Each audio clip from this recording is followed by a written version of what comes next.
Celebran hoy el Día Internacional de la Danza dedicado a la gran bailarina cubana Alicia Alonso.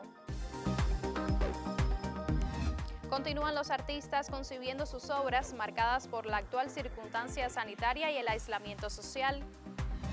Y atiende el Sindicato Nacional de los Trabajadores de la Cultura los acuerdos de su primera conferencia vísperas del 1 de mayo.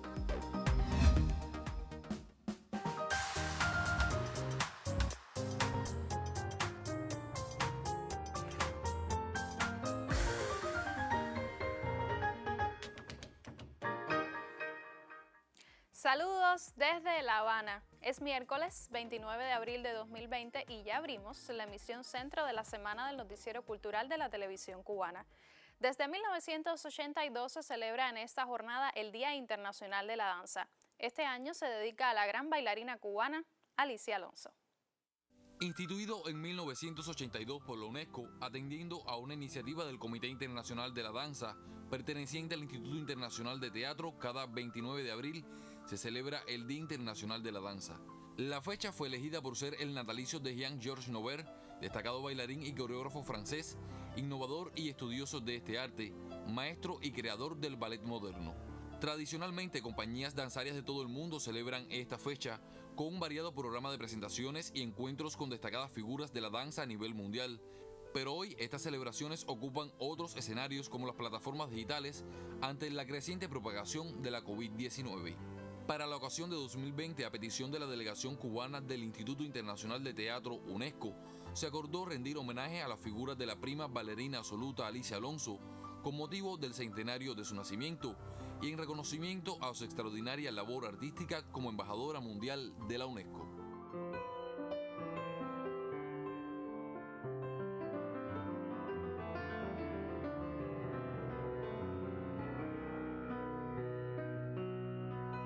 Fundadora de la Escuela Cubana de Ballet y una compañía danzaria que enaltece y pone en alto los valores del movimiento danzario internacional, Alicia Alonso trasciende en el panorama de la danza de todos los tiempos. En reconocimiento a su trascendencia y la huella dejada en los más prestigiosos escenarios del orbe, el homenaje mundial a la prima bailarina absoluta previsto para el 16 de junio en el Teatro de la Zarzuela de Madrid, a cargo de la delegación española del Instituto Internacional del Teatro, UNESCO, en colaboración con otras instituciones nacionales e internacionales, no podrá realizarse en toda su dimensión y alcance internacional debido a la pandemia que hoy azota a varios países del orbe. Ante esta situación, se decidió organizar un homenaje internacional de manera virtual, difundiendo la vida y obra de la inolvidable bailarina de todos los tiempos.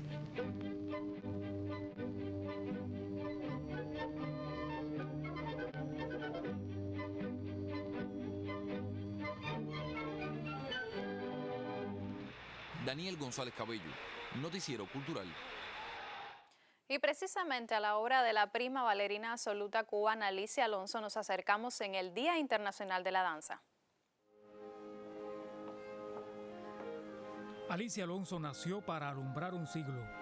Fue, es, será la gran artista nacional. Ella brilló junto a las glorias de la cultura cubana como representante y símbolo de una generación que consolidó, en la primera mitad del siglo pasado, las corrientes más auténticas del arte insular. Alicia pertenece a las vanguardias. En su larga trayectoria artística fue protagonista y testigo de grandes hitos de la cultura cubana. Sus aportes fueron indiscutibles. Gracias en buena medida a Alicia Alonso, Cuba se ubica con letras mayores en el mapa universal del ballet. Ese milagro cubano del que tanto han hablado críticos y maestros de danza en todo el mundo, la tiene a ella como hacedora fundamental. Y es también, y lo será por siempre, referente principalísimo de la Escuela Cubana de Ballet. Los basamentos teóricos de esa escuela, reconocida como la más joven del mundo, han persistido en los métodos de enseñanza y entrenamiento de maestros, bailarines y profesores. Los que tuvieron la suerte de verla bailar guardan el recuerdo imborrable de sus actuaciones. Ella, sobre el escenario, era el eje de un sistema de hondas resonancias metafóricas. Con Alicia, bailaba Cuba. Esto no tiene que ver con la suficiencia técnica ni con la capacidad para asimilar estilos, sino con la peculiar manera de recrear lo cubano en los moldes de un arte universal. No se conformó nunca con repetir acríticamente los cánones de una época, seguir modas o tendencias circunstanciales. Siempre aspiró a la esencialidad, aprovechando su gran intuición su talento natural y las enseñanzas de sus maestros. Ella pudo haberse marchado a hacer carrera en cualquier parte. Los grandes teatros del mundo la reclamaron siempre, pero prefirió quedarse en su patria para poner las primeras piedras del gran edificio que sería el Ballet Nacional de Cuba, orgullo y embajador, patrimonio de la nación. Las capitales de la danza universal fueron testigos de su arte. Comenzó su formación en Cuba y la consolidó en los Estados Unidos, donde fue fundadora y figura de una gran compañía, el American Ballet Theatre.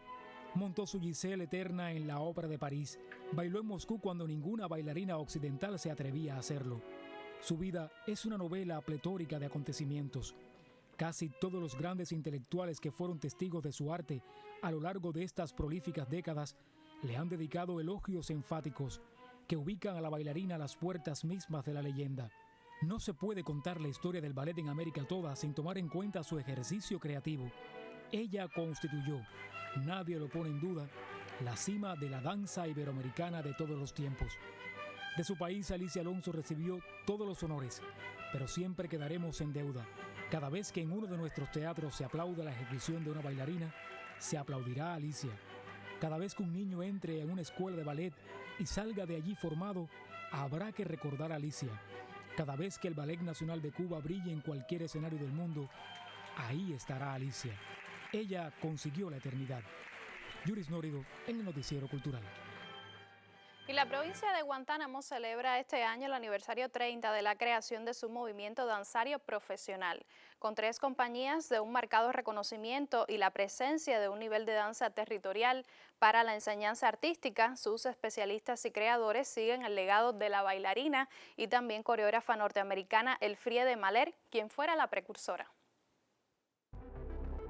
Estos días también imprimen nuevas búsquedas coreográficas para bailarines en la más oriental de las provincias de Cuba, dueños de una herencia cultural de gran valía que hace coincidir lo clásico y folclórico en cada una de sus entregas.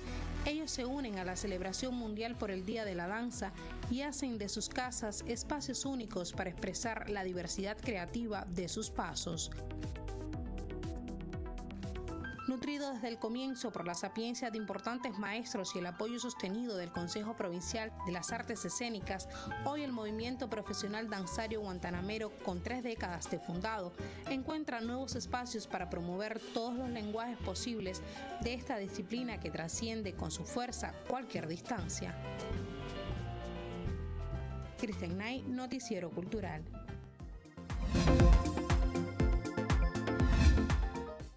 Comenzamos nuestro recorrido por lo que publican las páginas culturales de otros medios de comunicación e iniciamos en la Agencia Cubana de Noticias, que publica que Cuentos de 9 a 12 es la nueva y atractiva propuesta de la compañía holguinera de narración oral Palabras al Viento. Otra de las acciones que emprenden los artistas para paliar, a partir de la creación, los efectos del COVID-19 en el país. Desde su sede, la Casa del Cuento, en las inmediaciones de la Loma de la Cruz, los versátiles integrantes liderados por el actor Fermín López ofrecen a todo el público ávido de las historias y la imaginación cuentos narrados en la voz de cada uno de ellos a través de la vía telefónica. Por su parte, la agencia Prensa Latina destaca que el tenor alemán Jonas Kaufmann y el barítono francés Ludovic Tessier realizaron un llamado a rescatar la ópera, un arte que consideran amenazada por la COVID-19 y el escenario de confinamiento derivado de la pandemia. Las estrellas mundiales de este género musical pidieron al público y a las autoridades reaccionar ante las pérdidas millonarias de los principales teatros cerrados por las medidas de cuarentena decretadas para frenar la propagación del nuevo coronavirus. El presente y el futuro del mundo lírico resultan frágiles por la catástrofe y necesitan apoyo, afirmaron. Y cerramos en el portal Cubasí, que comparte con sus lectores las palabras de apoyo y llamados a la reflexión de cómo ocupar nuestro tiempo, acompañadas con elocuentes producciones visuales para la distracción del popular músico Cima Funk. El artista nos invita a disfrutar de su más reciente producción, Un palo solo no hace monte, dedicada a la obra del músico negro estadounidense Bill Withers, quien falleció recientemente y es considerado leyenda del soul, actor e intérprete de temas como Learn on Me.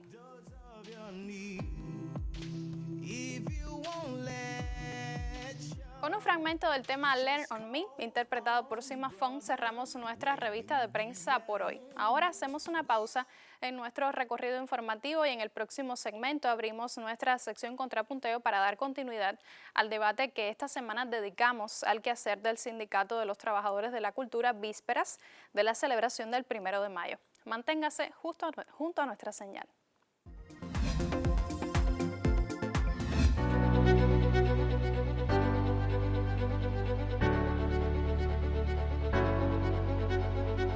Como todo el mundo sabe, en estos momentos tan complicados a nivel mundial de esta pandemia, los artistas y los creadores tenemos que continuar con nuestro trabajo, igual que los panaderos, que los médicos, que todo el mundo. Cada uno tiene que hacer su trabajo y desde luego procurar ser productivos, tomar todas las medidas posibles del mundo y desde luego hay que quedarse en casa. Es la única manera de poder combatir esta pandemia tan horrible que realmente nos está matando a todos. Sobre todo, quedarse en casa.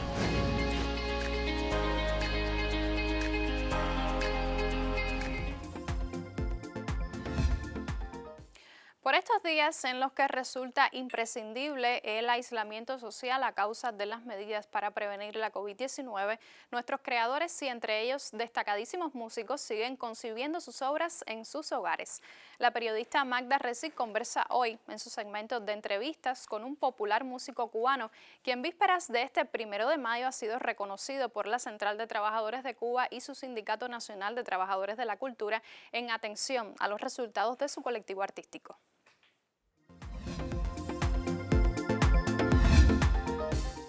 La infancia fue para nuestro invitado de hoy ese instante en el que logró aprender mucho de lo que instrumenta ahora con su orquesta. Un niño que usaba cualquier cacerola, cualquier caja, cualquier objeto que pudiera ser percutido para adentrarse en los misterios del ritmo y de la sonoridad cubana. A los 18 años, después de cursar estudios en la Amadeo Roldán, fundó su primera orquesta y ya en estos momentos se ha convertido en uno de los referentes esenciales cuando hablamos de la música popular cubana, esa que es heredera de las tradiciones soneras de nuestro país. Se trata de Michael Blanco, a quien mucho agradezco que nos acompañe hoy en el Noticiero Cultural. Bienvenido. Buenas tardes para ti, para todos los televidentes y nada, contento de poder estar en esta tarde aquí contigo. Y nosotros de recibirte, porque sabemos que eres un volcán en erupción en el sentido de la creatividad, siempre activo y en estos tiempos en que hay un recogimiento, en que la relación con los públicos que disfrutan del arte de salsa mayor no puede ser en vivo, no puede ser en persona, han buscado y han ido encontrando otros caminos creativos que hacen que nos sintamos complacidos en casa. ¿Cuáles son? Bueno, mira, en estos momentos las redes sociales cumplen un objetivo fundamental para tener un acercamiento con los seguidores, con el público. Nosotros, por ejemplo, los martes y los viernes estamos a través de nuestras redes sociales sacando información, es decir, conciertos que teníamos ya en postproducción, se terminaron y bueno, vamos sacando un track cada día, los martes, los miércoles también, videos, clips, una serie de producciones que veníamos haciendo, las estamos exponiendo en este momento. También, bueno, haciendo videoconferencias y miles de recursos para estar de cerca con nuestro público, con nuestros seguidores. Por supuesto que la radio sigue trabajando afortunadamente y bueno, hago entrevistas también por vía telefónica. Hoy estoy aquí contigo, es el primer día que salgo de la casa y como todos los cubanos, como casi todas las personas en el mundo, a las 9 de la noche salgo, abro la puerta de mi casa y aplaudo a los médicos que están haciendo una labor lindísima. Aprovecho también el tiempo para componer. Yo muchas veces compongo en cualquier momento, en cualquier lugar se me puede ocurrir algo así y lo voy grabando en el teléfono. Entonces ahora he tenido más tiempo para sentarme a escuchar todas esas cosas que he venido haciendo y ya tengo como 7 números más terminados, arreglados. Pienso que prácticamente ahorita tengo un disco más allá. Qué bueno. Terminado. Entonces es un impas creativo de mucha actividad. Diríamos que no claro. Es ni impas, es creatividad a pulso. Claro. Ahora, este modo en el que has sabido confrontarte con tus públicos y acceder a la participación con ellos en muy diversos sitios de Cuba, te ha merecido lauros y algunos muy interesantes, por ejemplo, los que el Sindicato Nacional de la Cultura te entregan, los reconocimientos que tienen ese compromiso con la población, con la gente, es el reconocimiento de la gente al arte que ustedes realizan. ¿Te has propuesto ciertamente ese vínculo, ese llegar a los sitios a donde a veces no llega nadie, ese modo tan directo de relacionarte? Mira, yo realmente creo que Salsa Mayor es una orquesta de música popular, una orquesta de pueblo. Y nosotros como en nuestro ADN, en nuestra cultura, en nuestros objetivos, como tal, está siempre tener un contacto muy de cerca con el público, sea de donde sea. Y bueno, en el caso de nuestro país, en el caso de Cuba, hay veces que hay personas que se les dificulta ir a los conciertos nuestros, donde normalmente nos presentamos por diferentes motivos, y si tenemos como plan, entonces nosotros llegar a donde están ellos por una vía o por otra. El año pasado fue un ejemplo de eso, donde se hizo una gira nacional y estuvimos en casi todas las provincias o en todas las provincias del país. También hacemos diferentes tipos de actividades buscando un acercamiento con ese público que generalmente no puede disfrutar de nosotros. Si tuvieras que poner en una balanza Salsa Mayor entre la tradición y la sonoridad contemporánea, ¿qué equilibrios buscas? Yo creo que 50-50. Creo que la música que yo hago y la que hacen, por supuesto, conmigo todos los músicos que me siguen, es una música que tiene muy fuertes raíces de todo lo que ha sido el son, la timba, el songo, de las generaciones anteriores a las mías. Y nosotros, bueno, con una contemporaneidad la asumimos y la llevamos en este momento. Creo que Salsa Mayor siempre trata de buscar un punto de equilibrio, tanto en la música como en imagen, de ambas cosas. Tenemos muy fuerte de las dos partes. ¿Qué le diría Michael Blanco a su gente en estos tiempos que estamos viviendo? Bueno, lo principal, cuidarnos, protegernos nosotros mismos y ayudar a proteger a los demás, la familia, todas las personas que uno quiere y la humanidad. Por encima de todo, estamos viviendo tiempos difíciles, tiempos malos, pero de todo se sale. Como dice la canción, siempre que llueve campa, ya disfrutaremos nuevamente y volveremos a nuestra vida habitual, y para que esto sea lo más rápido posible, cumplir con todas las medidas pertinentes. Bueno, yo mucho quiero agradecerle a Michael Blanco, ese exponente de la música de tradición en Cuba, de la música aferrada a las raíces soneras, a los ritmos y sonoridades que distinguen a este país en el universo todo, su presencia en nuestro noticiero cultural, acompañándonos en esta escapadita al Quédate en Casa para que ustedes puedan tener noticias y además opciones de disfrute con la música que produce junto al grupo Salsa Mayor. A ustedes les recomiendo que se mantengan con nuestro noticiero cultural.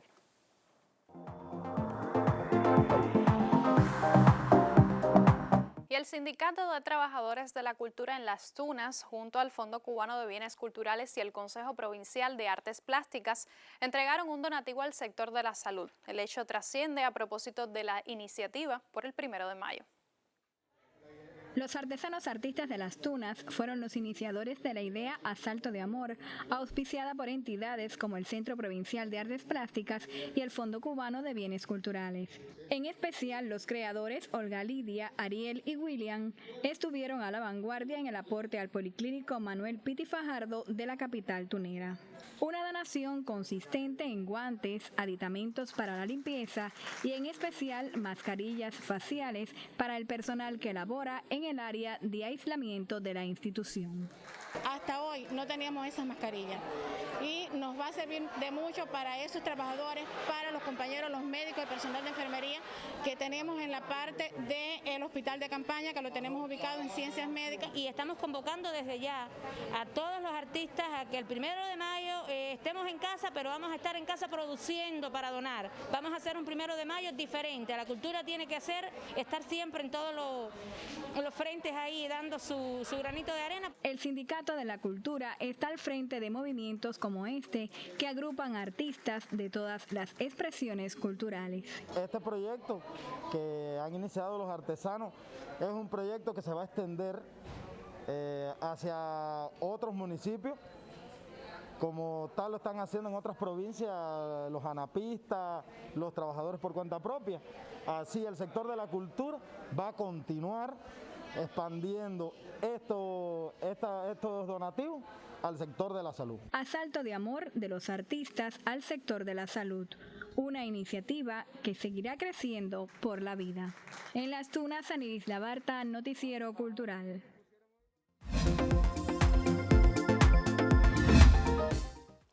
Abrimos nuestra sección Contrapunteo para compartir algunas opiniones que hemos recibido esta semana en torno al quehacer del Sindicato de los Trabajadores de la Cultura, vísperas de la celebración del 1 de mayo.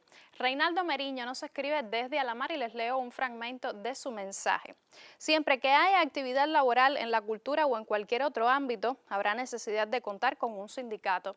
El sindicato tiene la misión de representar a los trabajadores, ser la voz colectiva, llegar a consensos, motivar y orientar. No es que haya que hacer asambleas para plantear los problemas. El sindicato tiene que ser una asamblea permanente en cualquier espacio. Tiene que estar atento a lo que opinan, necesitan, plantean los trabajadores. En la cultura esas relaciones son más complejas, pues los artistas suelen tener determinados espacios de creación, pero ahí está el reto. Cada artista debería saber que tiene una organización por la que puede canalizar sus preocupaciones y esto es mucho más válido en tiempos de emergencia. Anester, una participante habitual en nuestros debates, nos envía su mensaje desde Plaza de la Revolución y dice Anester: el sindicato, contrario a lo que piensan algunos, no está solo para cobrar la cuota sindical u organizar cumpleaños colectivos. Ahora, en tiempos del nuevo coronavirus, el sindicato tiene que estar a la altura de las demandas de los trabajadores. He estado al tanto de los debates del Contrapunto de esta semana y puedo decirles que el Ministerio, la UNIAC, la HS y el sindicato deberían trabajar como un sistema y así creo que trabajan. Pero los trabajadores de la cultura tienen que tener claro para qué está cada instancia. Por otro lado, Federico García de la provincia de Santi Espíritus ha enviado un mensaje a nuestro correo electrónico en el que refiere que en estos tiempos de emergencia sanitaria se ha podido apreciar la labor sindical, aun cuando muchos trabajadores están en sus casas, y pone el ejemplo de varios colectivos de artesanos y del Fondo Cubano de Bienes Culturales que producen por estos días nasobucos y otros medios que son donados a instituciones de salud y de aislamiento.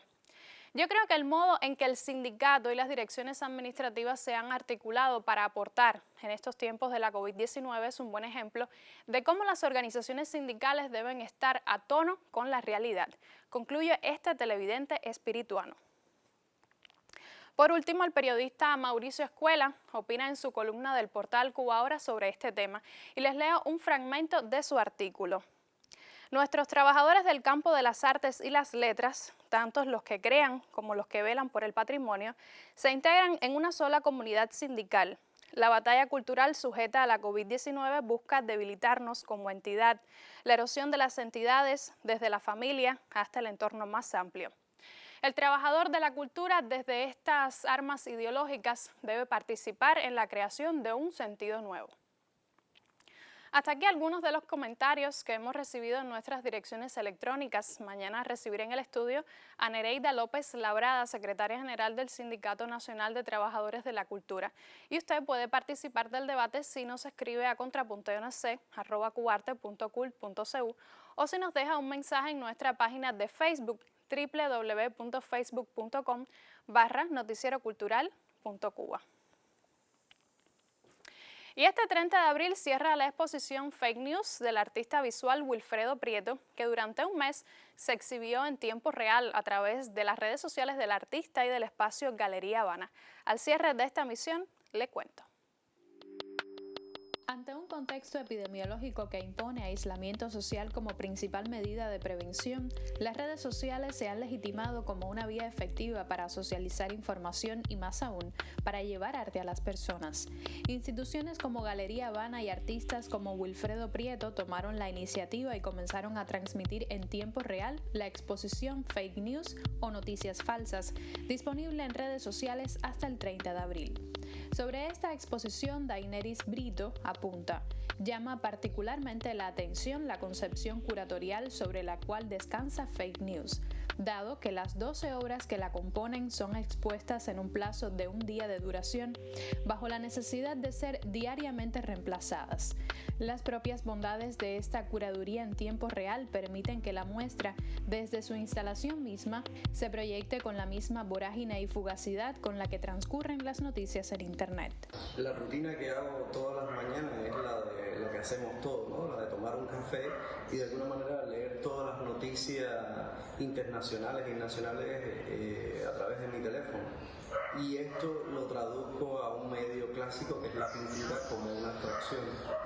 Luego de un largo periodo sin exponer en Cuba, la muestra de Wilfredo Prieto en Galería Habana, espacio que le es familiar, coincidió con un contexto epidemiológico inédito, pero que ha sabido aprovechar, pues fue esta la primera vez que una galería cubana transmitió en tiempo real y en plataformas digitales la exposición que exhibía. Estas pinturas se devuelven a su espacio virtual.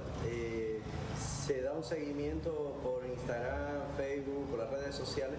Es algo nuevo básicamente para mí, no era algo que había utilizado, pero tiene sentido en este proyecto porque hace un cierre de un ciclo, es regresar otra vez a esos medios que son los originarios de estos fake news.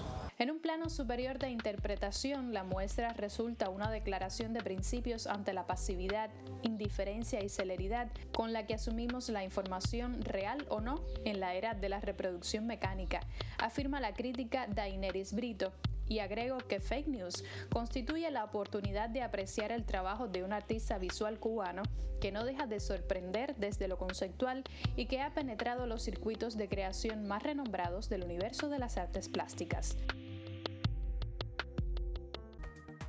Final. En esta emisión del Noticiero Cultural destacamos la celebración hoy del Día Internacional de la Danza, dedicado a la gran bailarina cubana Alicia Alonso. Conoció de cómo nuestros artistas conciben sus obras marcadas por la actual circunstancia sanitaria y el aislamiento social, y seguimos acercándonos al quehacer del Sindicato Nacional de los Trabajadores de la Cultura vísperas del 1 de mayo. Gracias por acompañarnos en esta emisión. Nosotros regresaremos mañana para compartir más informaciones sobre el acontecer del arte y la literatura en Cuba y el mundo. Hasta entonces, me despido con un saludo desde La Habana.